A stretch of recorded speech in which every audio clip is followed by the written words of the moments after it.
It's been 6 weeks since I lost my job. Every morning feels like chewing on glass. I wake up in the same worn-out recliner, my neck stiff, the TV still glowing with a late-night infomercial about knives or a miracle hair tonic. My bed's just in the next room, but I haven't slept in it since my ex took the sheets and most of her dignity, said she couldn't sit around watching me turn into a ghost on the couch, that I had stopped trying long before the job ever let me go. What she left behind was silence, the kind that settles into the corners of a place, the kind you can hear. I previously managed logistics at a manufacturing plant upstate. 15 years, never late, never sick, didn't matter. One day you're managing a team, making projections, giving half-hearted motivational speeches over stale donuts. Next day you're escorted out for reasons wrapped in HR euphemisms. I never told my brother what happened. Hell, I didn't tell anyone. I just disappeared into this half-dead town with its peeling signs and crooked stoplights. Rent's cheap if you don't mind neighbors you never see, and pipes that groan like they're alive. No one asks questions here. That's what I needed. At least, that's what I thought. My unemployment ran dry last week. Phone bills, electricity, cigarettes, gas, all demanding their due like vultures. That morning, I stared at the last $5 in my wallet like it might whisper a way out. It didn't, but Craigslist did. Night clerk needed Ashbrook Market, $600 per week cash. No experience required. Must be reliable. Night shift only. Apply in person. Ashbrook. I had heard that name once. A road, I think, on the edge of town, past the railroad tracks, past the streetlights. I didn't have a choice. Ashbrook Road isn't on any GPS. I drove past the rail yard, past a rusted water tower, then down what looked like a forgotten path into thickets of bare trees and old billboard frames. The market appeared like a mirage in the dusk. It wasn't just old, it felt suspended in time. A squat brick building with soot-streaked windows and a sun-bleached sign that read Ashbrook Market in faded red capitals. One of the letters was missing. The O. It made the place feel like it was choking on its own name. The parking lot had exactly one car, a black, square-bodied sedan that looked like it hadn't moved in years. The sky overhead was overcast, that kind of yellow-gray you only see in old Polaroids. I killed the engine and just sat there a moment. I felt not scared exactly, just wrong, like I'd stepped onto a stage I didn't remember auditioning for. I opened the door. The air was cold, sharper than it should have been. My boots crunched over gravel as I walked to the front door. The bell over the door didn't ring. It gasped. The inside of the store was too quiet, completely empty. The fluorescents overhead buzzed weakly, flickering in places. Rows of shelves stood in perfect, unnatural alignment. Labels faced outward with military precision. Not a single product out of place. There was music playing, barely audible. Some slow analog tune from the 70s, warped by time. It played on a cassette deck mounted behind the counter. I waited. Then he emerged from the back. The man was tall, maybe 6 feet 6 inches, with a lean build wrapped in a gray 3-piece suit which made no sense. Who wears a full suit in a place like this? It looked pressed but decades out of fashion, like it belonged to someone who'd never stopped wearing it. His tie was blood red. His shoes didn't make a sound on the tile floor. His eyes met mine, pale blue but clouded, like cataracts that hadn't finished forming. It felt like he was looking at me through layers of dust, or maybe looking through me entirely. "You here for the posting?" he asked. His voice was calm, bland, not friendly, not unfriendly, like a recording played back at perfect volume. But there was something off in the cadence, like the words were rehearsed too many times. I hesitated, suddenly aware of how dry my mouth was. "Yeah, night clerk," I said, hands buried deep in my coat. He didn't move at first, just stared, like he was measuring something behind my eyes. The silence stretched a few seconds longer than it should have, and I almost turned to leave. Then, he gave a single deliberate nod, the kind you see in old movies when a deal has been struck, but no one feels good about it. "Come with me," he said, and turned without waiting to see if I would follow. He led me to the back room. Unlike the pristine storefront, the back was cluttered with boxes, a mop bucket, and a dusty break table. A single fluorescent bulb buzzed above, casting long shadows. He opened a locker slowly, as though revealing something sacred. Inside hung a dark green smock, heavy fabric, freshly pressed, too clean for this dusty back room. The name tag stitched above the chest pocket read simply, "Night," with no name or logo, only that single word, stark and final. "You start tomorrow, 10 p.m. sharp," he said. I looked at the smock again. It didn't look like a uniform. It looked like a costume. Something about it unsettled me, like it was meant for someone who wasn't quite human. That's it? No interview? No paperwork? I asked, trying to keep my tone level. No. His reply dropped like a stone in the room. The silence afterward didn't feel awkward. It felt enforced. I stood still, waiting for more. Instructions, warnings, anything. "And your name is?" I finally asked. He smiled, just a flicker, like the muscles had to remember how. "Call me Mr. Solomon," he said. There was something ancient in the way he said it. Not timeless, ancient, like the name had weight, history, and rot. I don't remember shaking his hand, but I must have, because hours later, as I smoked the last cigarette on my porch, I could still feel the cold imprint of it etched in the lines of my palm. As I walked back through the store to leave, I glanced once at the security monitor above the counter. The screen was black. It was a flat, dead screen, showing nothing at all. Outside, the clouds had thickened. The lot was empty. My car was the only thing alive in sight. When I drove off, the music inside the market followed me for a block. I gripped the steering wheel tighter, unsure why my shoulders were tense. Something about that store clung to me, in the smell on my coat, the weight in my gut.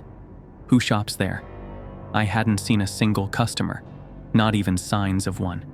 And who runs a market that deep off-grid with no GPS listing, no working security feed, and a manager who dresses like he's going to a funeral? What kind of place was this? As the building shrank in the rearview mirror, I realized I had no idea what I had signed up for. What kind of job had I just taken? What exactly was waiting for me tomorrow night? And who else might be waiting there too? Chapter 2. The Rules. The clock hit 9:42 p.m. when I pulled into the parking lot. The parking lot was empty. The windows showed no signs of activity, only the faint glow of fluorescence leaking through the glass like something trapped and dying inside. I killed the engine and sat for a moment, hands still on the wheel. My chest was tight. Not from fear exactly, but from a sense of being swallowed. The feeling you get walking into deep woods at night when the world forgets you exist. The smock lay folded beside me on the passenger seat, dark green, heavy. The name tag stitched across the chest still read, "Night." I stared at it, as if it might move. I hadn't told anyone where I was going. There was no one left to tell. But even if there had been, what would I say? That I was taking a job that didn't ask questions, from a man I couldn't read, in a store that felt more like a waiting room between two worlds? Inside, the store looked exactly the same.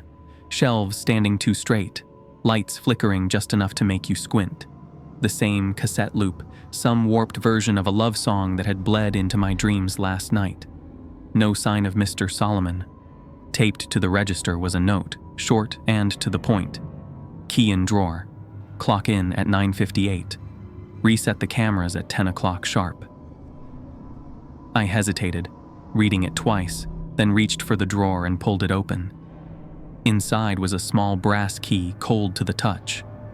I took it, slid behind the counter, and found the old punch clock. It clicked when I inserted the card and stamped the time. 9:58. The second hand swept past, and something shifted in the air. There was no sound or draft, only pressure, as if the store were aware of me now. I found the camera panel beneath the counter, a gray box with a faded sticker labeled Reset. I flicked the switch.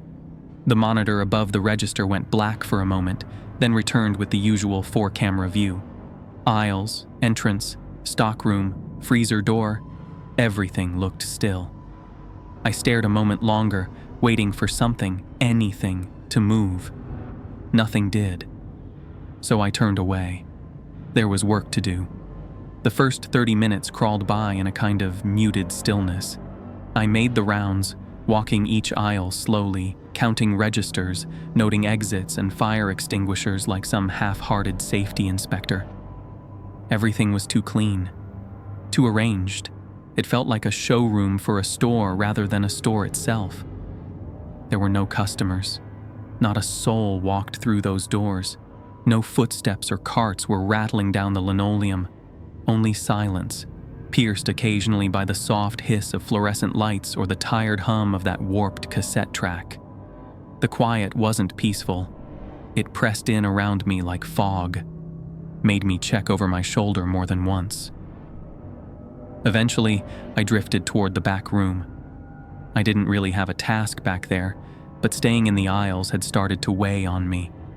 The back looked the same as yesterday, stacked boxes, cleaning gear, a mop bucket half filled with gray water. But something new caught my eye. A locker tucked just beside the wall, door slightly ajar like it had been opened and forgotten. I stepped closer, heart tapping a little faster now. I didn't know why. Maybe it was the way the light above it flickered in a stuttered rhythm. Maybe it was just the silence playing tricks. I reached out and eased the door open. Inside was a clipboard, yellowed, bent at the corners, held together by an old rusted clip. Across the top, in neat handwriting, someone had written, "Guidelines, night shift, no date, no signature, just a list. Don't ask customers for their names." Made sense, I guessed. I hated small talk anyway. But the phrasing rubbed me wrong.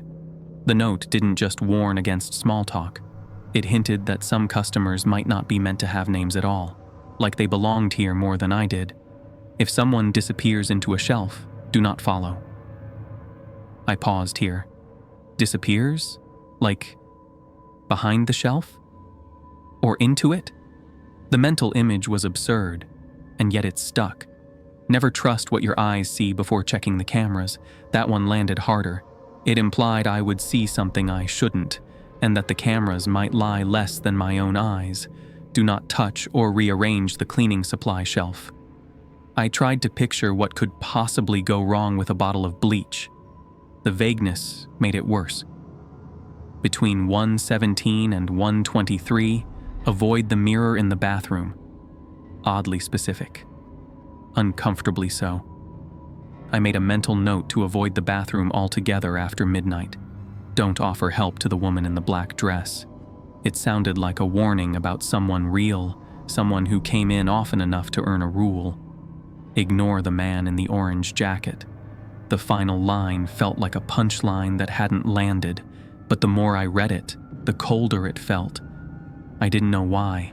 That was it. 7 rules. No context, no reasoning. They felt like fragments from someone else's nightmare, jotted down in hope that they'd never be needed again.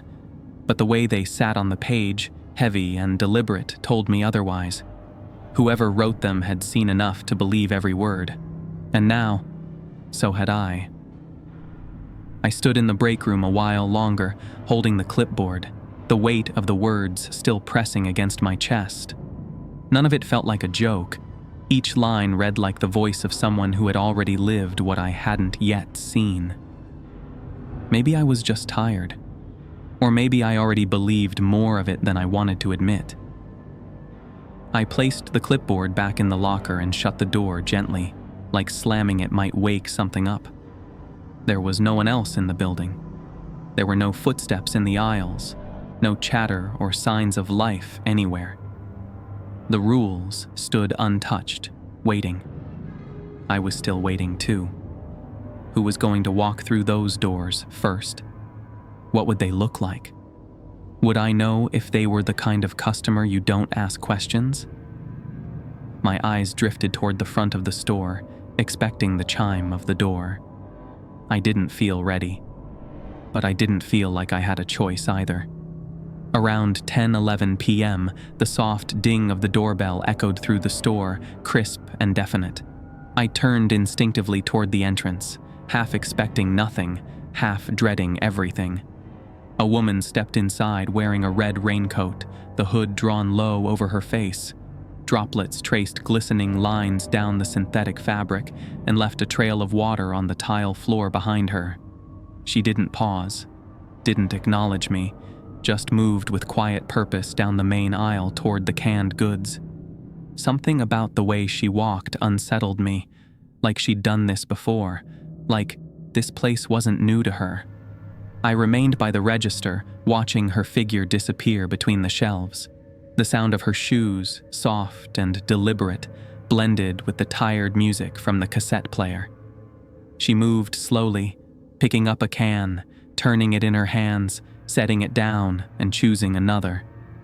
She dropped one into her basket and walked further down the aisle. I waited for her to come back into view. She didn't.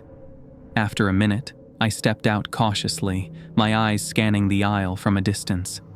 The basket sat on the floor, abandoned. A can nearby spun in place on its rim, as if recently dropped. The woman was gone. Not down the aisle. Not headed for another section. Gone.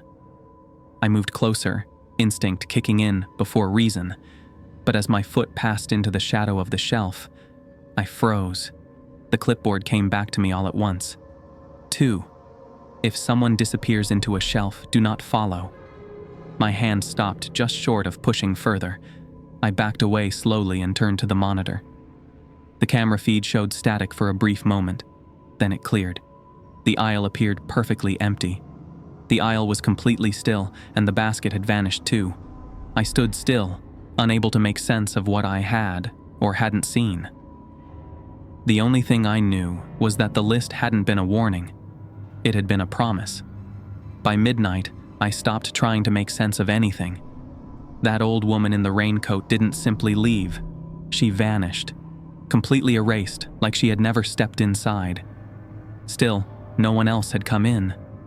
There were no customers or conversations, only that heavy quiet and those flickering lights. What kind of store was this, really?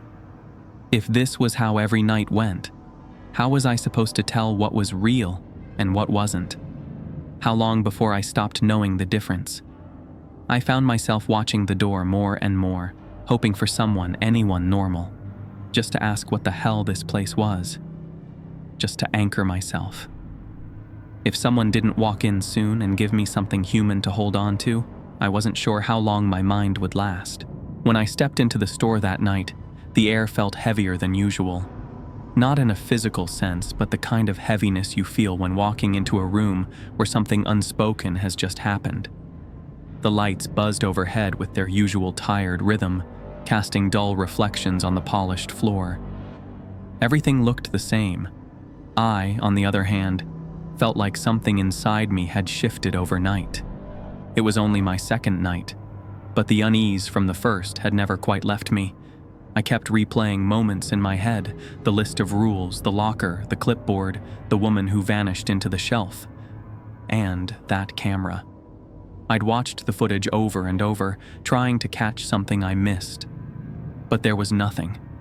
Just a blank space where a person should have been. I walked through the aisles more slowly this time, scanning the shelves like they might hide something just out of sight. My eyes drifted toward the cleaning supply rack, careful not to touch anything. The rules hadn't changed, and neither had the silence.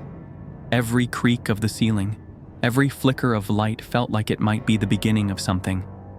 I kept checking the front door, waiting for someone, anyone normal. The kind of person who paid with exact change and didn't vanish when you blinked. I didn't even care if they were rude. I just needed real. Something solid. Something that followed the same rules I did. So I waited and watched. and hoped that when the next person came in, they would make sense. The door creaked open, letting in a gust of cold air and the gentle chime that marked a new arrival.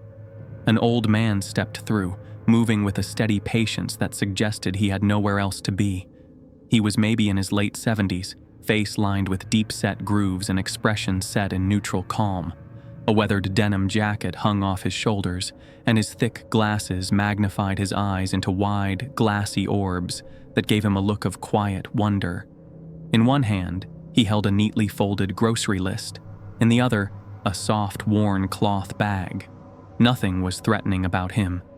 And yet, something about the way he entered as if he belonged more than I did put my nerves on edge. I straightened behind the counter. Something was reassuring about him at first. He looked normal. He offered a nod when he saw me, then pushed his cart along the first aisle, his shoes scuffing the tile in a lazy rhythm. I considered saying something. Just a greeting, maybe a good evening. But what came to my lips instead was a question. I didn't even realize I was about to say it until the first syllable formed in my throat. I caught myself just in time.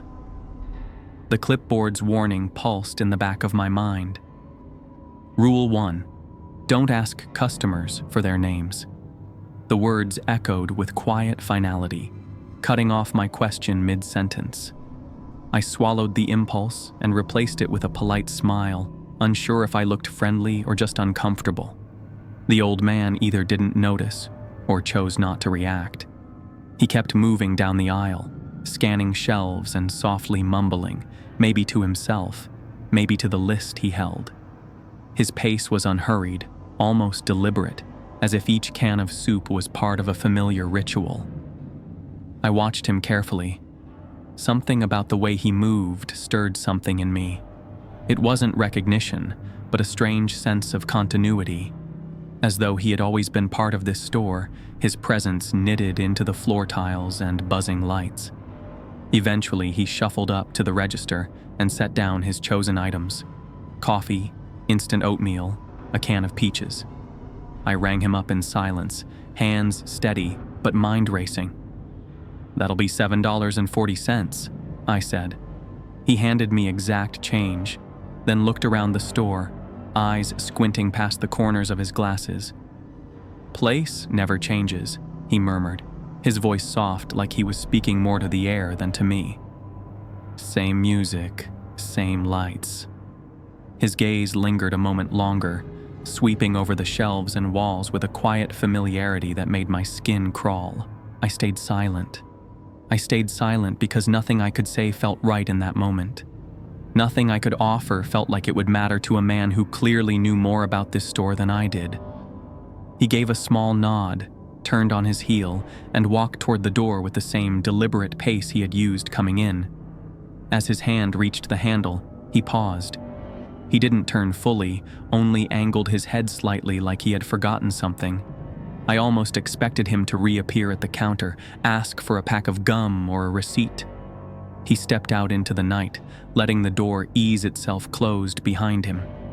I waited for the familiar chime to sound, but it never came.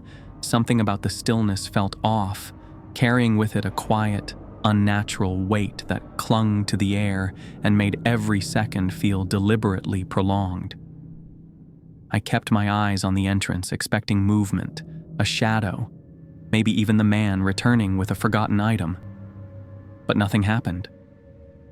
The seconds stretched. The quiet held. Eventually, I leaned toward the monitor and scanned the camera feed. The door was still swaying gently on its hinges, as if he had only just passed through. Yet beyond it, there was no trace of the old man. The sidewalk out front was empty, the parking lot as still as glass.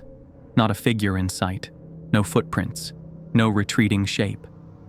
Only the camera's static, blinking once before freezing again into its usual expressionless calm, and just like that, he was gone. He wasn't missing, hadn't walked away. He was simply gone, as though the night itself had taken him back.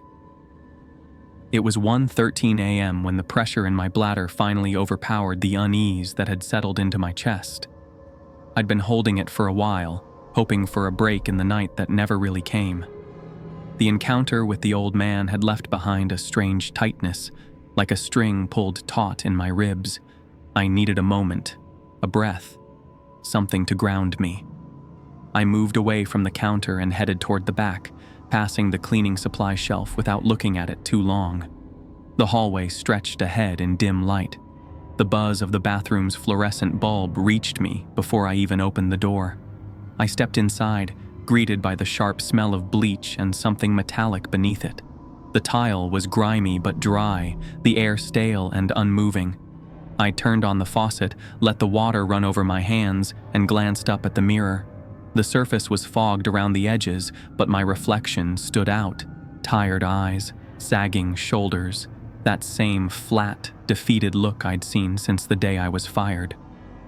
I leaned in, splashed cold water on my face, and looked again. The lights overhead pulsed once, a soft flicker that made the air seem thinner. My reflection blinked a moment too late. I didn't blink, but the image in the mirror did. My stomach dropped. I froze. The reflection didn't. It lifted its head, smiled. My mouth remained closed. Before I could react, something moved in the glass, dark, slithering shapes winding their way up my legs. I looked down. Nothing. But the mirror showed them clearly. Thick, black snakes coiling up from the drain, curling around my ankles, tightening with each pulse of fluorescent light. I couldn't breathe. I reached for the sink, but in the reflection, my hands were covered in scales. My arms twitched as invisible weight pressed down on them. I backed away, heart pounding, but the image didn't follow. It stayed planted in front of the mirror, smiling wider, covered in writhing serpents that seemed to crawl from beneath its skin. I staggered back, my heel catching the edge of the trash bin, sending it clattering into the corner. I lunged for the door and yanked it open, stumbling into the hallway just as the clock struck 1:19. I collapsed against the wall, gasping for air, heart slamming against my ribs. Rule 5. Between 1:17 and 1:23, avoid the mirror in the bathroom. And I had been standing in front of it. I didn't dare go back in. I didn't even look at the door. I just stood there, spine pressed to the cold wall, counting the seconds and trying to keep my breath steady. My legs trembled under me, and not just from adrenaline. Those snakes, I saw them. They weren't tricks of light or imagination. They felt real, looked real. They were my worst fear, something I hadn't spoken aloud in years, maybe ever. Since I was a boy, the thought of snakes wrapping around my legs had made my skin crawl. So how could this place know that?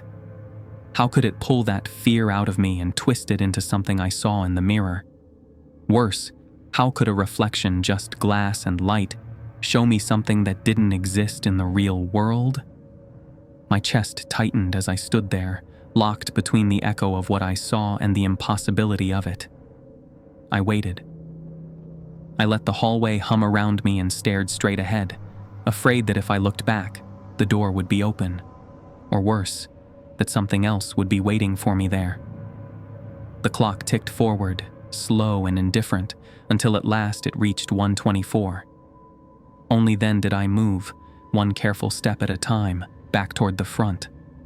I slid into the chair behind the counter like I was slipping beneath a surface, trying not to make a ripple. My heart hadn't slowed. My hands wouldn't stop shaking.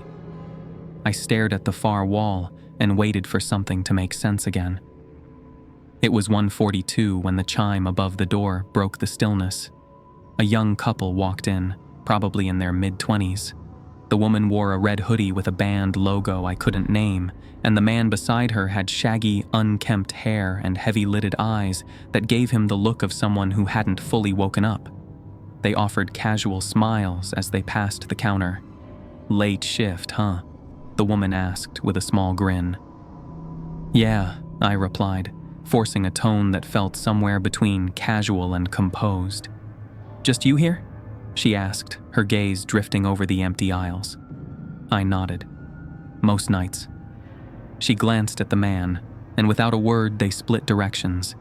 She wandered toward the snack aisle, and he shuffled over to the coolers. For the first time that night, I felt a sliver of ease. They seemed normal, unremarkable. The type of customers I used to see in my old job before this place, before the rules. But the moment didn't last. The monitor above the register twitched. Static rippled across the screen, warping the image before it cleared again. The guy still stood in front of the coolers, at least, according to the camera. But when I glanced toward the aisle in real time, I saw him by the drinks fridge, reaching in for a soda. He was clearly there. I saw the motion. I heard the bottle clink. Yet on the monitor, he hadn't moved. I flipped to another camera.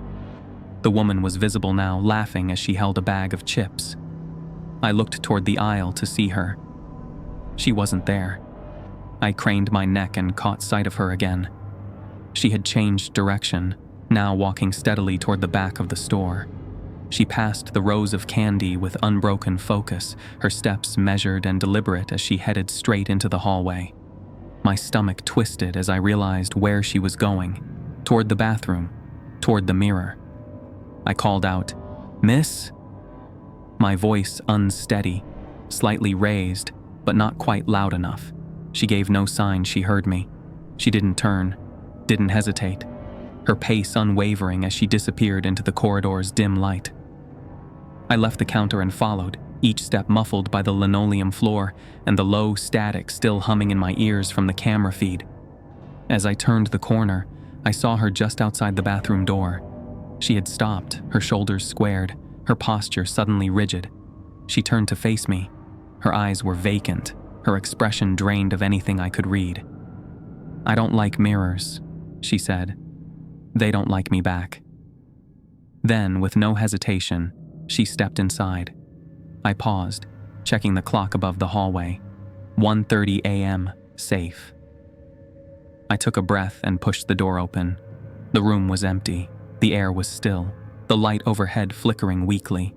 There was no sound or movement, not a trace of the girl who had walked in moments before. The mirror was motionless, silent and whole, but my chest tightened all the same. I backed out slowly, returning to the front, trying to piece together what had just happened. The cameras offered no answers. I scanned the screens until I spotted the young man again. He was standing at the front now, alone, his expression blank. I stepped out from behind the counter and called to him gently, "Hey, where's the woman you came in with?" "The one in the red hoodie?" He blinked at me, a slow, disoriented movement, then furrowed his brow. "What woman?" he asked. "I came in alone." There wasn't a hint of sarcasm or confusion in his voice. He looked genuinely puzzled, as if the idea of him being accompanied had never occurred to him. He glanced around the store briefly, then offered a shallow nod, turned, and walked out the door. The chime rang behind him, and for a long moment, I just stood there, staring at the door as it slowly eased itself shut.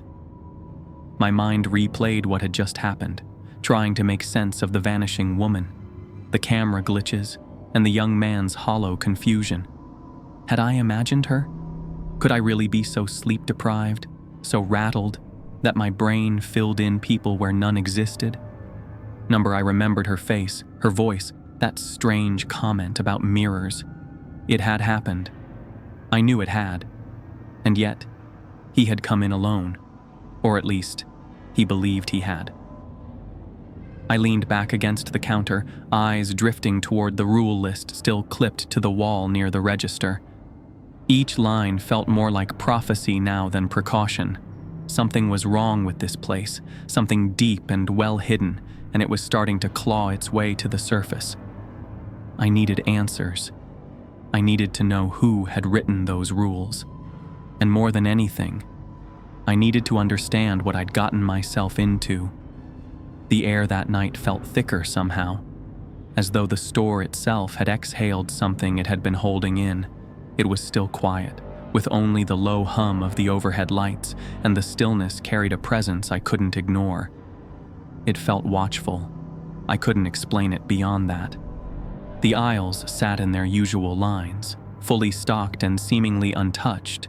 Yet every time I turned a corner or looked up from the register, I had the unsettling sense that something had just moved out of sight. Somewhere after 2:10, I wandered toward the back, needing a moment away from the counter, needing to think. The night had begun as a series of strange events, but now I was carrying the weight of every second like an unanswered question. I wanted to know. I needed to know. The break room door creaked when I pushed it open.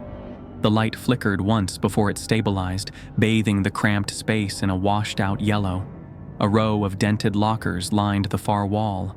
Most were closed and labeled with fading name tags, but one stood ajar, the label above it blank. I approached slowly, heart picking up pace without a clear reason.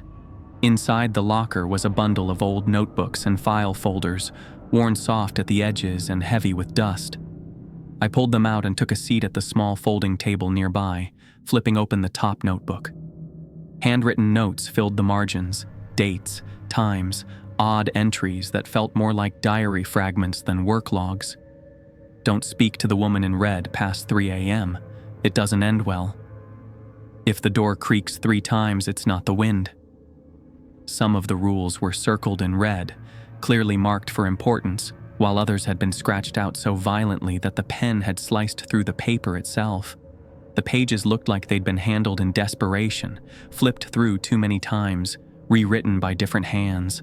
One list nearly matched the rules I'd been given, but others seemed older, rougher, the language less structured. These weren't corporate policies or procedural memos. These were records, field notes scribbled in the margins of survival. They carried the urgency of people who had seen too much, who had tried to warn the next person walking blindly into the same dark corridors.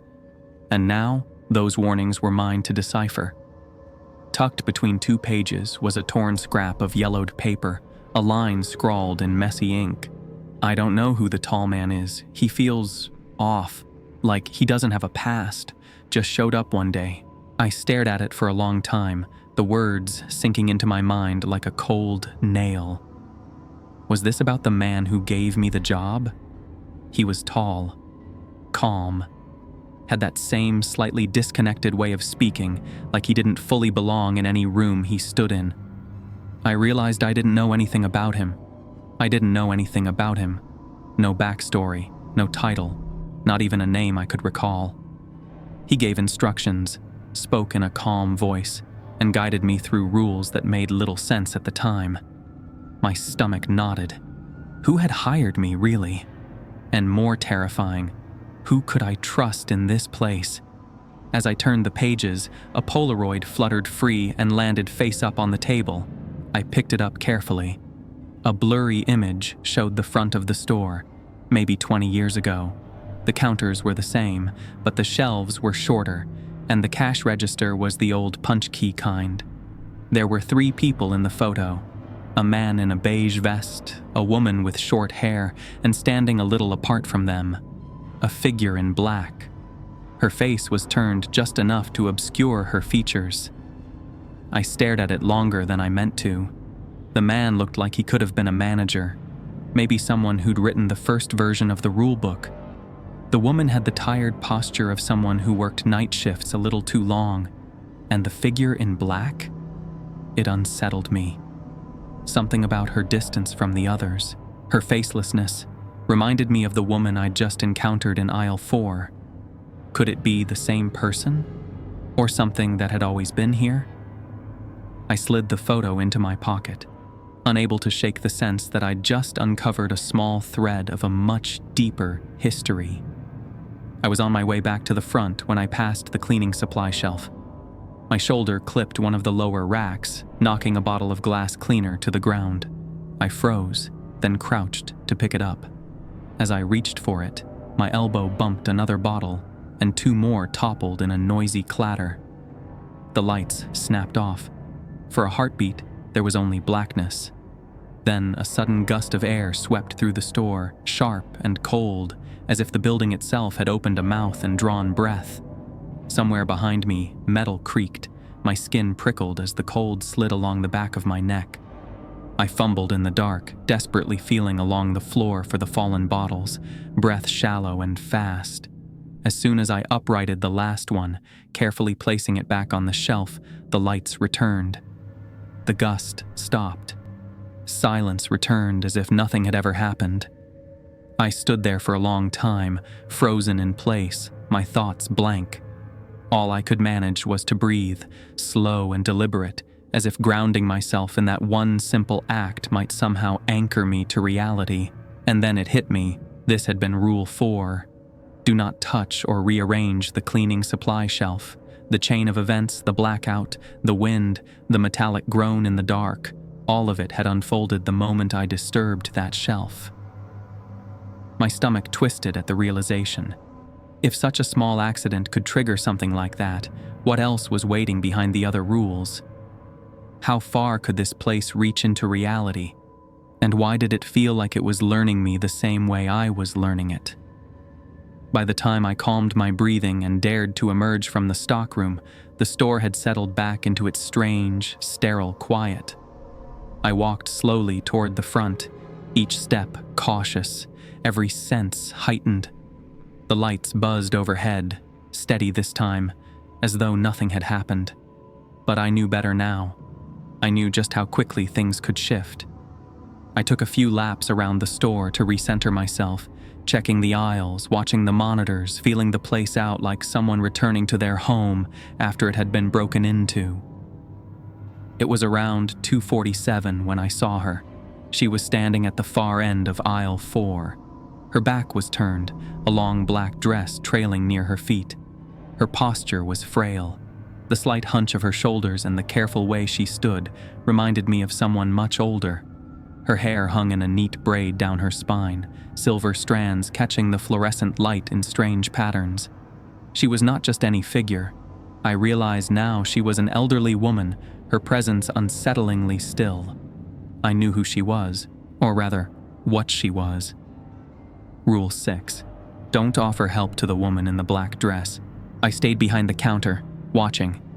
She moved slowly, taking items from the shelf one at a time, her motions smooth and practiced. A can of soup, a jar of pickles, a small box of baking soda. She carried them all in her arms, no basket, no cart. Then one of the jars slipped. It hit the floor and rolled toward the aisle entrance. She crouched to retrieve it, but fumbled the rest of the items. They scattered. She dropped the soup can, and the baking soda skidded under the shelf. She moved to gather them, slow and quiet. I hesitated behind the counter, my eyes locked on the mess, my hands half lifted. The rule echoed in my mind. Don't offer help to the woman in the black dress. But what was I supposed to do now? Just stand there while an elderly woman struggled on the ground? Every part of me rebelled against it. I wanted to help. It felt inhuman not to. Yet some deeper instinct told me this wasn't what it seemed. That helping her would mean inviting something in. I shifted my weight, torn, caught in a quiet battle between empathy and fear. She reached out for one of the cans, but her foot slid on the tile, and with a sudden, brittle motion, she lost her balance and fell hard onto her side. The sound echoed faintly through the store. I felt my gut twist. The rule was clear, but the sight of her lying there, arms spread, her groceries scattered, cut through every instinct I had to obey it. I stood frozen for a second, heart racing. What if this was a test, a trick? But she wasn't moving. Her frame was frail, the kind that didn't bounce back easily. I could feel it now, my limits, my own line being crossed. The rule repeated in my head like a warning siren, but it was already fading under the weight of what I saw. Her eyes met mine across the store. Her face remained still, unreadable, while her hand trembled, hand in a broken moment. My chest tightened. I knew what the rule said. I knew better. But I couldn't ignore her. I stepped out from behind the counter and crossed the distance between us. My voice was cautious. Here, let me help you with that. As I bent down to retrieve the jar she had dropped, something changed in the air around us. Her hand snapped out and seized my wrist with startling speed and force. I gasped as a jolt of icy cold spread through my skin. Her grip was unrelenting, unnaturally strong, her fingernails pressing into my flesh like tiny hooks. Her head remained lowered, the long silver braid draping forward like a curtain, but her presence had shifted entirely. Then she spoke, her voice brittle and hollow, threading into the silence between us. "They never leave," she whispered. "They think they do, but the ones who help never leave." The words hit me in a place I couldn't quite locate. I tried to pull away, but her hand only clenched tighter. Her head lifted slowly as though on strings, and I was forced to meet her face. Her eyes were deep, sunken voids, shadows stretching farther than the space behind them should allow. Her mouth widened unnaturally, curling into a grin that sent panic rushing through me. "You should have let them fall," she hissed. I jerked my arm back with all my strength, wrenching myself free. I stumbled backward, breath caught in my throat, heart thundering in my chest. I blinked. She was gone. The aisle was clean. The jars and cans she had carried were back on the shelf, perfectly arranged as if they had never moved. There was no sign of her, no sign of the struggle, just sterile stillness. I turned and bolted, sprinting to the stockroom and slamming the door behind me. I didn't bother with the light.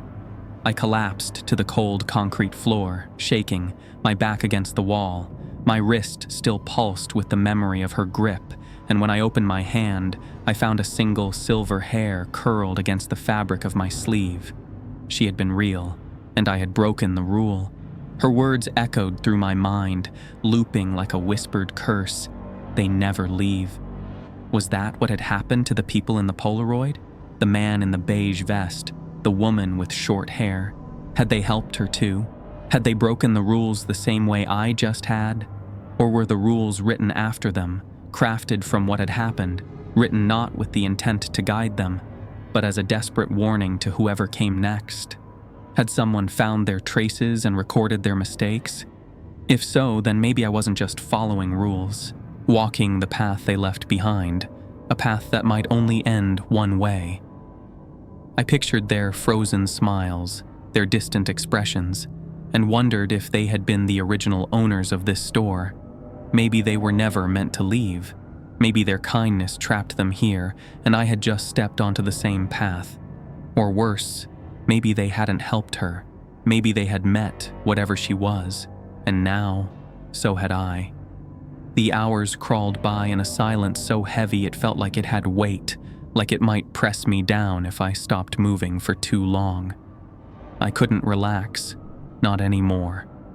The things I'd seen here, the things that had touched me, spoken to me, changed me, they lingered behind my eyes even when nothing was happening. Every creak from the stockroom made me turn my head. The lights buzzed faintly overhead, but I watched for the flickers, the hums that dropped into unnatural quiet. I walked the aisles more than I stayed behind the counter, glancing into every corner, watching my reflection in the bathroom mirror from a distance, making sure it still matched me. The cameras had become a second set of eyes. I scanned them obsessively, switching angles, checking each feed for motion. Sometimes I thought I saw something move, but when I looked up, nothing was there. I started to wonder if the cameras were lying, or if my eyes were. The store wasn't just unsettling now. It felt active, alive in some twisted way. I couldn't shake the feeling that I was being studied from just outside the range of the lights, that something or someone was waiting for me to let my guard down. And in that kind of darkness, even silence feels like a threat. At 3:16 a.m., the chime at the front door sounded. I nearly jumped. It had been hours since anyone had come in, if you could even call what I'd seen here anyone. Most nights were marked by silence, broken only by flickering lights and rules I tried desperately to follow. Real customers, normal people had become so rare they almost felt mythical. So when the bell rang, it pulled my attention like a snapped wire. I looked up. A man in a bright orange jacket walked in. The color burned against the dull tones of the store. He didn't head to any aisle, didn't make a beeline for anything on a shelf. Instead, he wandered slowly, his hands deep in his pockets, eyes sweeping over the ceiling, the lights, the shelves, the security cameras. Rule 7. Ignore the man in the orange jacket. The moment he stepped through the door, that rule rang in my head like an alarm. I hadn't thought of it in hours, but now it came back with vivid clarity, pressing down on me like a weight I couldn't shrug off. He didn't look dangerous. If anything, he seemed tired or disappointed, like he had seen too much and didn't expect anyone to understand if he spoke. I tried to follow the rule. I kept wiping the counter, counting register buttons, anything not to look. I felt it before I saw it, that weight of someone watching, the unmistakable pressure behind the eyes.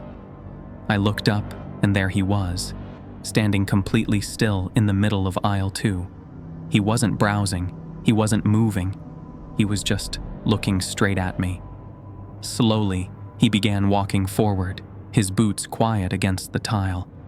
With every step he took, the rule screamed louder in my mind. Ignore the man in the orange jacket. I clenched my fists beneath the counter, trying to stay focused on anything else. But the air between us had thickened. It was as if I were breathing through syrup. He reached the counter and leaned forward with the casual air of someone asking for a refund. His eyes dropped to my name tag, then rose to meet mine. "You know the rules, don't you?" he asked. I stared at him. My lips wouldn't move. They weren't written to protect you. They were written so you'd stop asking why. The words sank like stones in my stomach. I didn't know what scared me more, that he was breaking the rules by talking to me, or that he didn't seem to care about them at all. A chill ran across my shoulders. "They let it in," he continued, voice low. "They thought they could control it, but it made its own rules. The woman in black, the mirror, the shelf, all of it feeds on belief. The more you follow, the stronger it gets." My throat tightened. I wanted to ask who let it in. What is it? But my mouth stayed shut. I didn't know if I was still trying to obey the rule, or if the fear had simply taken my voice. "You'll see it soon," he said. "Behind the building, the trail. That's where it started." I blinked, and he was gone. The place remained still. Not a single footstep echoed, not the faintest noise stirred the air. Nothing moved. When I checked the monitors, the aisle where he stood was empty. Just silence. I sat there for a while, the memory of the man in the orange jacket replaying over and over in my mind. The way he spoke, the things he hinted at. It didn't feel like a warning. It felt like a confession. Or maybe a dare. What did he mean by "they let it in"? Who were they? And why did it matter now? My skin prickled as I remembered the rule. Ignore him. But I hadn't. Not really. I had listened. I hadn't spoken, but I had heard every word. What if that was enough? I couldn't take it anymore. If I stayed in the dark any longer, I'd lose whatever was left of myself. I grabbed the flashlight and headed outside. I started by walking the perimeter of the building, flashlight sweeping every corner, every seam in the foundation. The gravel crunched beneath my feet, louder than it should have in the stillness. There was nothing behind the generator, nothing beneath the supply dock. But then, just beyond the dumpster and past a sagging chain-link fence, I spotted something. A space in the brush. It wasn't obvious, like it had been deliberately obscured. I pushed aside the branches. A narrow path revealed itself, overgrown, muddy, and cloaked in shadow. My breath caught in my throat as I stepped onto it. I hadn't seen this before, not once, but I followed it, unsure if I was chasing truth or simply running from everything else. It led to a dense patch of forest, trees leaning close as if they had secrets to guard. Every snap of a twig underfoot echoed like a threat. My flashlight barely cut through the gloom, its beam trembling with the motion of my hands. I was scared, more scared than I had been since this all began. And yet, Underneath the fear, something burned, a need to understand. These strange occurrences, the people who seemed trapped in time, the rules that made less and less sense, they couldn't just be random. Something bound it all together, and I needed to see what it was. After about 15 minutes of cautious, heart-pounding walking, I saw it. A crumbled stone house overtaken by moss and rot. The roof had collapsed in places, the windows black voids. In front of it sat an old well, its stones slick and wet, the heavy wooden cover firmly shut, though the moisture around it made it feel like something had tried to push through from beneath. My throat tightened as I approached. The air was heavier here. The stench of earth, mildew, and something metallic, something like blood, seeped from the stones. Every step closer made my skin crawl. I hesitated, then forced myself to step past the well and into the house, heart hammering with a blend of terror and determination. Inside, the air was stale and thick, filled with the scent of mildew and something older, like forgotten memories clinging to every surface. The broken furniture lay like skeletons of another life, draped in torn curtains that swayed faintly in the still air. But it was the walls that stopped me cold. Lining every side of the room were photographs, hundreds of them. My breath caught in my chest as I stepped closer. Each one was from Ashbrook Market. The same layout, the same crooked aisles, the same register I had stood behind. But they weren't recent. The colors were faded, with some curling at the edges and others torn. I saw the woman in black in one, standing motionless at the register as if she belonged there. In another, the man who gave me this job stood behind the counter, his expression unreadable. My pulse quickened. These weren't just pictures. They were memories, snapshots of the store's past, or perhaps warnings from its history. I kept moving along the wall, scanning each image until one made me stop cold. In this photo, 3 figures stood outside this very house. The tall man, the woman in black, and the elderly woman I had tried to help. Her face clearer now than it had been in memory.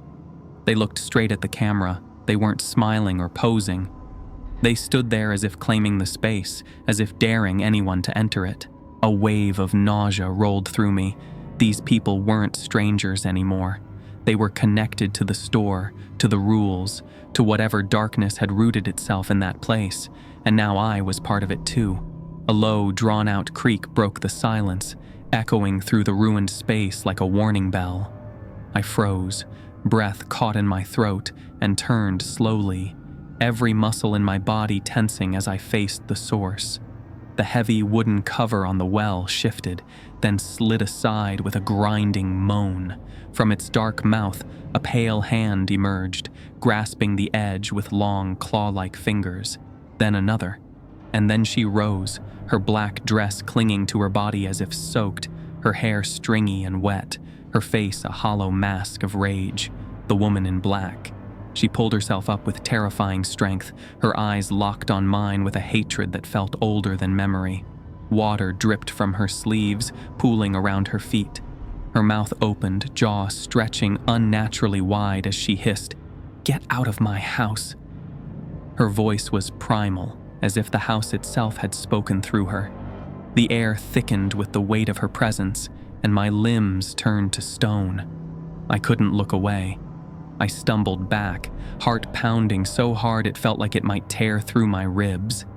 She lunged toward me, crawling over the jagged stones with unnatural speed, her mouth warped open in a scream that hadn't yet reached the air. Every part of me screamed to move, but I was frozen in place, transfixed by the horror coming at me. Then, in a sudden burst of color, something cut through the darkness, a flash of orange. The man from the store. He appeared like a jolt from another reality, rushing into the scene with a force that seemed to bend the very shadows around him. He didn't hesitate. With both hands, he gripped the edge of the well's cover and slammed it down over her, the impact ringing through the stone clearing like a gunshot. "Run!" he barked, voice raw with urgency. That broke the spell. I turned on my heels and ran, his voice chasing me just as much as the echo of her scream. The forest blurred around me, the air thick and sharp in my lungs, the path winding like it wanted to trip me, but I didn't stop. I didn't dare. I turned and ran. Behind me, her scream shattered the air like glass, raw and wild. I looked back, just for a second, and what I saw burned into my memory. Her arms, slick and pale, were wrapped tightly around the orange-coated man. He struggled, twisting, pushing against her, but she held fast. Her face was contorted in fury and something else, something almost triumphant. His eyes met mine for a brief moment. There was no fear in them, only something like peace, like he had made his choice, like he had done what he came to do. She dragged him toward the well, the stone lid tossed aside, the mouth of the pit yawning wide. He didn't scream, he didn't resist anymore. As her claws dug into his jacket and pulled him over the edge, I saw his hand flail up once in a final gesture telling me to go. Then they were gone. The forest was silent once more. I stood still, my breath coming in hard, uneven bursts. My mind reeled, trying to process what had just happened. That man, he came back. He broke the rule. He warned me, saved me, and then vanished into the pit, like he had always been a part of it. And the woman in black. Everything about her, the rage that twisted her face, the power behind her voice, the words that echoed through the air like a curse. Was she the source of it all? Or just another piece in this awful puzzle? And those photos. That house. The three of them together, decades ago, maybe longer. What were they? Guardians? Victims? Monsters? And now the man who gave me the job, was he one of them or something worse? I didn't know who I could trust anymore. Maybe I never had. My legs finally moved. I had to get back. I had to see if anything had changed. I made it back to the store just before dawn. Something felt wrong from the moment I stepped near it. The lights inside flickered not just from faulty wiring, but as if they were gasping, dying. The air was dense with the stench of rot, thick enough to taste. The moment I crossed the threshold, I could see the collapse in motion. The walls were crumbling and peeling back like skin, exposing the raw bones of a place no longer anchored to reality. Shelves bent under the weight of spoiled, melting goods, their labels unreadable, their forms distorted. The rules, the ones that once kept everything barely in check, no longer held. The structure itself was giving up. I stood in the heart of that decay and felt the last thread of sanity snapping loose. The man in the orange jacket had tried to help. He broke the rule for me. He sacrificed himself to give me a way out. That debt weighed on me like a stone. I couldn't let what remained of him vanish into nothingness. And then I remembered the Polaroids. I pulled them from my pocket. Images of the lost. The ones who tried to warn me, to guide me. The prints were curling already, the edges frayed from the damp. But more importantly, they were coated in the old chemical film, the kind that burns fast, burns hot. They were my kindling. I knelt near the center of the store and struck a match. The flame danced in my hand for a moment before I touched it to the corner of the photographs. They caught instantly, curling inward with a sound like whispered breath. I watched their faces vanish in fire, the last tether to this nightmare. Then I turned to the shelves, to the walls, to everything that had tried to consume me. I opened a nearby canister of cleaning fluid, poured it in streaks across the floor, and set the burning photographs on top. The flames leapt eagerly like something starving had just been fed. The store burned quickly, unnaturally fast, as if it had always been meant to end this way. I walked out without looking back, not at first. Only when the heat reached my back did I turn around. He was there.